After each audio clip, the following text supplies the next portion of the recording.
সুপ্রিয় দর্শক শ্রোতা, আবার রূপ গার্ডেনিং চ্যানেলের পক্ষ থেকে আমি উত্তম কুমার মৃধা সবাইকে জানাই প্রীতি ও শুভেচ্ছা।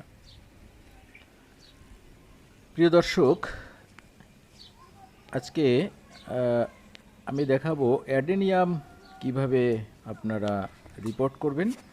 তো দেখুন, একটি নেট লাগবে আপনাদের।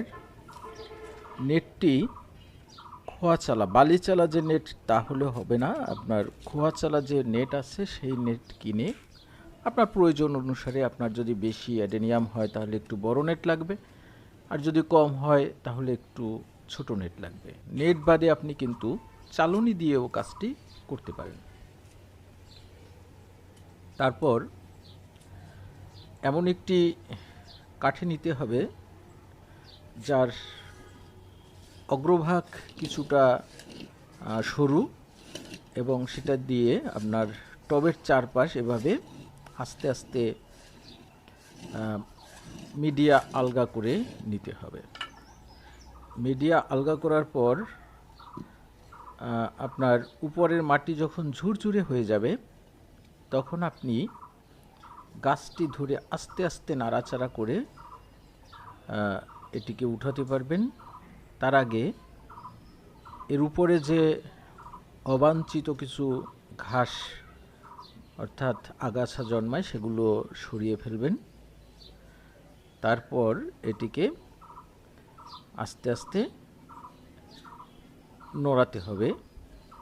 এই অবাঞ্ছিত ঘাসগুলো কোনো একটি নির্দিষ্ট স্থানে রেখে পুনরায় আবার একটু চারপাশ থেকে এভাবে যদি আপনি মিডিয়া আলগা করে দেন তাহলে এটি সহজে উঠে যাবে। এরকম আস্তে নাড়া দিলে আপনার দেখুন এই জায়গায় উঠে গেছে।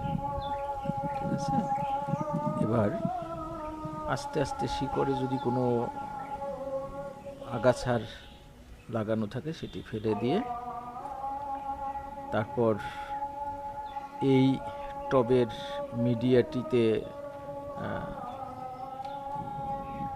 অনেক কিছু ময়লা আবর্জনা কিংবা বড় খোয়া জাতীয় কিছু থাকতে পারে, অথবা মিডিয়াগুলো আপনার একত্রে লাগানো থাকতে পারে, তাই এটিকে আমরা চেলে নিই।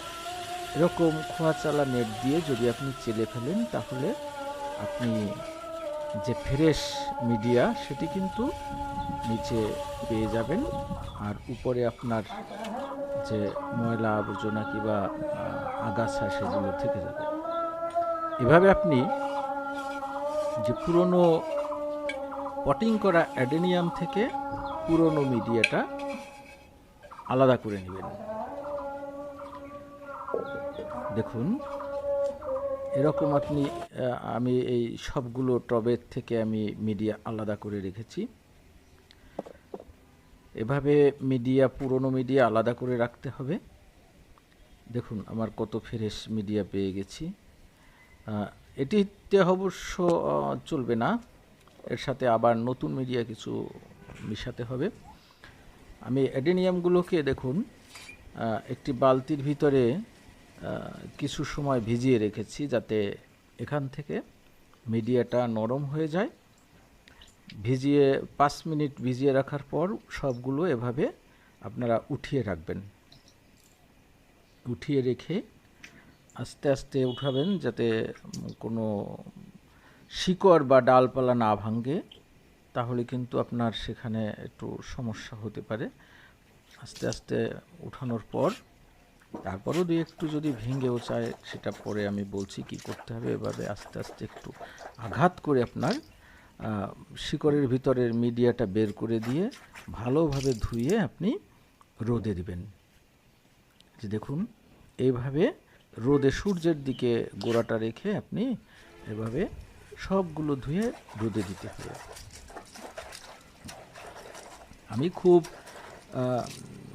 একেবারে রেগুলারভাবে যেটা নিয়ম সেভাবেও করেছি, আর এখন আমার একটু সময় কম, তাই খুব সহজে আমি কিভাবে করছি সেটা আপনি দেখুন আপনারা। এইভাবে আমার করতে, এই শিকড়গুলো আসলে এখন কাটারও সময় নেই, শিকড়গুলো কিন্তু কাটতে পারলে ভালো হতো। তাও যদি আমি রিপোর্ট না করি তাহলে এখান থেকে ভালো ফুল কিংবা গ্রোথ আশা করা যায় না। তাই আমি এগুলোকে এইভাবে রোদে দিয়ে দেখুন ভিজিয়ে ভালোভাবে ধুয়ে যে রোদে দিয়ে দিলাম। রোদে 15-20 মিনিট পর, অর্থাৎ কিনা যদি এখানে পানি জমা না থাকে তখনই আপনি এটাকে রিপোর্ট করতে পারবেন। এবার রিপোর্ট করার জন্য দেখুন কি কি প্রয়োজন। একটি বড় টব নেবেন, আবার ছোট টবও নেবেন। এটা ছোট টব হলো ছোট গাছের জন্য। এই টবটায় কিন্তু আমরা এই ছোট অ্যাডেনিয়ামটা বসাবো, আর এই বড় টবটা কিন্তু একটু বড় অ্যাডেনিয়ামের জন্য। ঠিক আছে, আপনাদের এটি বুঝতে হবে যে কোন অ্যাডেনিয়ামটি আমি কোন টবে রাখব। এরপরে এই টবের ছিদ্রটায় আপনি একটি যে টালি ভাঙ্গা কিংবা অন্য কোনো মাটির পাত্র ভাঙা যে চারা বলে, সেটি উপর করে লাগিয়ে দিতে হবে, উপর করে দিয়ে দিতে হবে। আর যদি টবের নিচের ছিদ্রগুলো আটকা থাকে তাহলে এভাবে সুন্দর করে আপনি ছিদ্রটা বড় করে নিতে হবে। কারণ সব গাছেরই কিন্তু পানি নিষ্কাশন খুব জরুরি প্রয়োজন। যদি পানি আটকে থাকে তাহলে কিন্তু গাছ মারা যাবে। আর অ্যাডেনিয়ামের তো কথাই নাই, পানি আটকে থাকলে কিন্তু সেটি আস্তে আস্তে পচন ধরবে, আপনি টেরও পাবেন না যে কীভাবে হবে। এরপরে দেখুন এই যে জিনিসটা, এটি কিন্তু আমার প্লাস্টার করা যে বালি, সেই বালি চালার পর কিন্তু এটা পাওয়া গেছে। এই যে নুড়ি পাথর, অনেক মানে কি বলবো, এটা খুব একটা প্রয়োজনীয় জিনিস। পাথরের টুকরা, তারপর অনেক কিছু যেটা আমার বেশ পছন্দ হয়েছে। আমি এখানে বস্তা ভরে ভরে এগুলো রেখে দিয়েছি টবের নিচে দেওয়ার জন্য। এতে কী হবে, টবের নিচ থেকে পানি নিষ্কাশনটা খুব ভালোভাবে হবে। এভাবে দিয়ে সুন্দরভাবে অন্তত 1/2 ইঞ্চি মতো দেওয়ার পরে যে কামারশালায় যে কয়লা পাওয়া যায়, ঘেঁস বলা হয়, সেই কয়লা চালনি দিয়ে চেলে গুঁড়োগুলো আমি মিডিয়ায় ব্যবহার করেছি। আর এই দেখুন এটি গুঁড়ির চেয়ে একটু বড়, এইগুলো আমি এই টবের নিচে এখানে ব্যবহার করি। এখানে ব্যবহার করলে হবে কি, এটি সহজে আপনার ফাঙ্গাল ইনফেকশন হবে না, অর্থাৎ ছত্রাক সহজে আপনার এর শিকড়কে পচন ধরাতে পারবে না। তাই কিছু কয়লার আমি টবের নিচে ব্যবহার করি। তো এরপরে যে মিডিয়া, পুরনো মিডিয়া সেটির আছে, পুরনো মিডিয়া এবং নতুন মিডিয়া। পুরনো মিডিয়া দেখুন আমি দেখাচ্ছি, এই যে 2টি পাত্রে কিন্তু আমার আগের একটা মিডিয়া আছে, এটি নতুন মিডিয়া। আর এখানে ভালোভাবে ক্যামেরায় আসছে না। আর এটি এই যে দেখুন, এই যে পুরনো পাত্র থেকে আমি চেলে যেটি বের করেছি সেটি। এখন নতুন মিডিয়ায় আমি কি কি দিয়েছি সেটি, তাতে কিছু খাবার আছে, ভার্মি কম্পোস্ট আছে, নিম খোল আছে, আপনার সরিষার খোল আছে, হাড়ের গুঁড়ো আছে। এগুলো দিয়ে আমি 6 মাস মিনিমাম ওভাবে রেখে দিয়েছিলাম, সেটি নতুন মিডিয়ান। তো নতুন মিডিয়া পুরনো মিডিয়ার সাথে 50-50 যোগ করে, অর্থাৎ সমান, পুরনো মিডিয়া যতটুকু, নতুন খাবার দেওয়া মিডিয়া ততটুকু, এভাবে মিক্সচার করে আপনি রিপোর্ট করতে পারবেন। তো এই বালতিতে আমি মিশিয়ে রেখেছিলাম। তো সেই মিডিয়া কিছু পাত্রের নিচে দিতে হবে, অর্থাৎ কয়লা। প্রথমে আমি সেই নুড়ি পাথর দিলাম, তারপর কয়লার দিলাম, তারপরে আমি কিন্তু মিডিয়া কিছু দিয়ে এবার অ্যাডেনিয়ামটি বসিয়ে দিয়ে, তারপর আমি এর আগে যে অ্যাডেনিয়ামগুলো রিপোর্ট করেছি সেটি কিন্তু আমি শিকড়গুলো কেটে ফাঙ্গিসাইড দিয়ে রোদে রেখে তারপর অনেক সময়ের ব্যাপার, কিন্তু আমার এখন সময় নেই বলে আমি এইগুলো খুব সহজে, আপনারা সহজেই করবেন, এত সময় বেকার। আপনি এই ছোট শিকড়গুলো কিন্তু পরেও কাটতে পারবেন, যখন এটি ধরে যাবে খুব ভালো হবে, তখন আস্তে আস্তে শিকড়গুলো পাশ থেকে কেটে ফাঙ্গিসাইড লাগিয়ে দিলে হয়ে যাবে, সমস্যা নেই। ওটা যে আগেই কাটতে হবে এমন কোনো কথা নেই। আপনি যতটুকু মিডিয়ার নিচে রাখবেন ততটুকু রেখে উপরের শিকড়গুলো থাকলে থাকবে, সমস্যা নেই। এভাবে আস্তে আস্তে আপনি নাড়া দেবেন, তাহলে মিডিয়াটা সুন্দরভাবে সব জায়গায় বসে যাবে। দেখুন কত সুন্দরভাবে আমার এটি কিন্তু হয়ে গেল পটিং করা।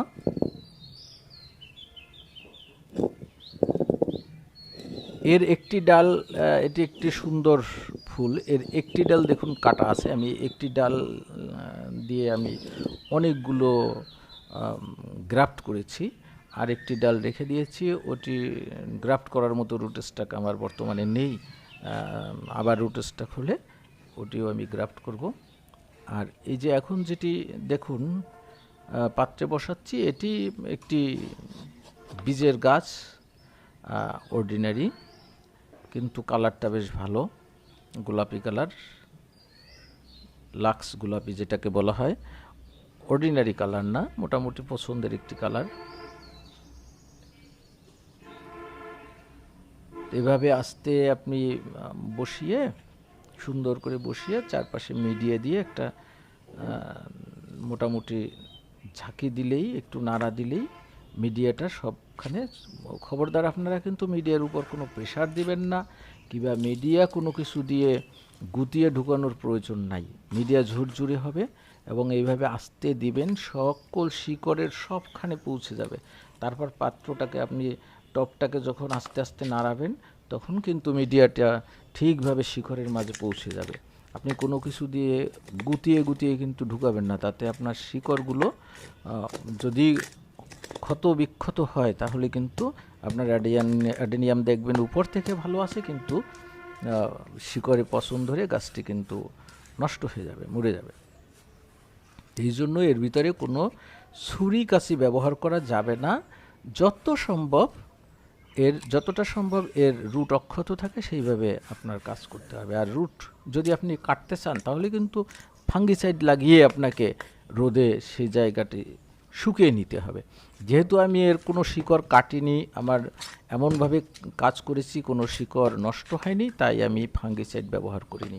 এখন রিপোর্ট করার পর আমি এই দেখুন ফাঙ্গিসাইড, এই ফাঙ্গিসাইডের মিশিয়ে, পানিতে মিশিয়ে আমি এদের কিন্তু সুন্দরভাবে টপ দুটিকে ভিজিয়ে দেব, অর্থাৎ যাতে সম্পূর্ণ মিডিয়া সুন্দরভাবে ভিজে যায়।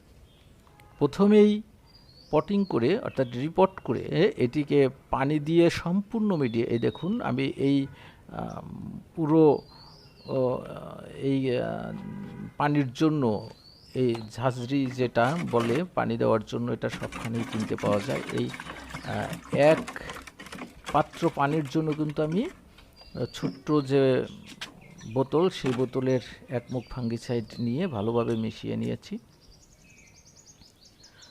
আমি কিন্তু মিডিয়ায়ও ফাঙ্গিসাইড ব্যবহার করিনি। প্রথমে যখন নতুন ছিলাম তখন অনেক ভিডিও দেখে মিডিয়ায় ফাঙ্গিসাইডের গুঁড়া দিলে সেটা কিন্তু সব জায়গায় মিশবে না।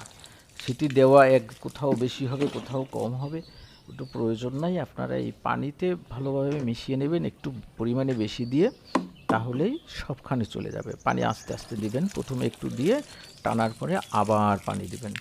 এভাবে যে আমি পানি দিলাম, আবার যতক্ষণ পাত্রের নিচ থেকে পানি না বের হয় ততক্ষণ আপনি পানি দিবেন। কিন্তু একবারে পানি দিলে কিন্তু মিডিয়া ধুয়ে উপর থেকে বেরিয়ে যাবে। এই পানিগুলোকে টানার সুযোগ দিন আপনি। এভাবে সুন্দরভাবে মিডিয়া ভিজিয়ে নেবেন। দেখুন পানি দেওয়ার সাথে সাথে কিন্তু এটি একটু সময় নিচ্ছে, যেহেতু একদম শুকনা, তো শুকনা মিডিয়ায় কিন্তু পানি ঢুকতে একটু সমস্যা হয়। বাতাস ভিতরে হাওয়া থাকে, হাওয়াগুলো দেখুন বের হচ্ছে। হাওয়া বের হওয়ার পর এই মিডিয়া কিন্তু আরও সুন্দরভাবে টাইট হয়ে যাবে।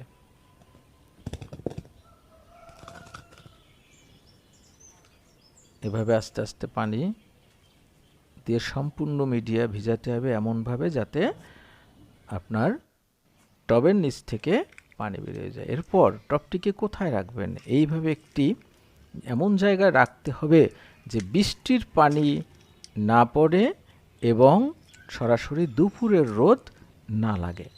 সকালের রোদ এবং বিকেলের রোদ লাগতে পারে। দেখুন আমি কিন্তু এই আমার সিঁড়িঘরের একটি বড় শেড আছে, সামনে বসার বেঞ্চ টেন্স আছে, সেখানে পাশে রেখে দিয়েছি। এই দেখুন উপরে টিন শেড আছে, এখানে আমার কবুতরের খোপ আছে, আর এই নিচে কিন্তু আমি এখানে রেখে দিয়েছি। সরাসরি দুপুরের রোদ লাগবে না, কিন্তু বিকালের রোদ লাগবে, সকালের রোদও লাগবে, আবার বৃষ্টির পানি লাগবে না। এভাবে 15 দিন পর আপনি এভাবে রোদে রেখে দেবেন সরাসরি। 15 দিন মনে রাখবেন, 15 দিন, এবং পানি দিবেন 7 দিন পরে। এই যে পানি দিলেন আর 7 দিন পর পানি দিবেন, তারপরের 7 দিন পরে আপনি পানি দিয়ে এভাবে রোদে রেখে দেবেন। এই দেখুন আমি কিন্তু এগুলো কিছুদিন আগে সদ্য রিপোর্ট করেছি, আপনি দেখলেই বুঝতে পারছেন। আস্তে আস্তে নতুন পাতা বের হচ্ছে রিপোর্ট করার পর, এবং কিছু গাছে কিন্তু ফুলও হয়েছিল। দেখুন এই যে পাতা, কত সুন্দর পাতা হচ্ছে। আর মাসখানেকের একটু বেশি, 1.5 মাস আগে দেখুন এইগুলো রিপোর্ট করেছিলাম। ওইগুলোয় দেখুন প্রুনিং করার পর পাতাও বেরিয়েছে, আর এটা কত সুন্দর ফুল ধরেছে।